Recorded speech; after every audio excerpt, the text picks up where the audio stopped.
Hello বন্ধুরা, welcome to my mini blog. তো আজকের ব্লগে থাকছে আমরা সকাল থেকে সন্ধ্যে অবধি কী কাজ করি। সকালে উঠে চটপট করে আমরা সবজি রান্না করে তারপরে খাওয়া দাওয়া করে তারপরে আমরা ডিউটি চলে যাই। ডিউটি গিয়ে দেখতে পাচ্ছ আমাদের সেই রোবট মেশিন চলছে। এই মেশিনে সাধারণত যে কাজটি রয়েছে কোনো মানুষ ছাড়াই একা একা চলবে, এর জন্য এরই নাম রয়েছে রোবট মেশিন। আমরা কোম্পানিতে এই কাজই করি। আর এখানটায় আমাদের যে কাজটা হয়, বুলেট গাড়ির যে বাইক থাকে, বাইকের পার্টস বানানো হয়।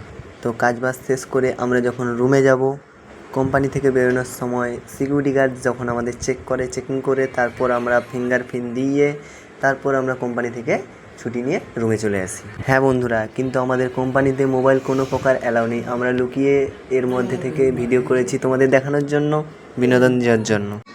চলো দেখা হচ্ছে নেক্সট ব্লগে। আজকের মতো এই পর্যন্ত। ভালো থাকবেন, সুস্থ থাকবেন, টাটা, বাই বাই।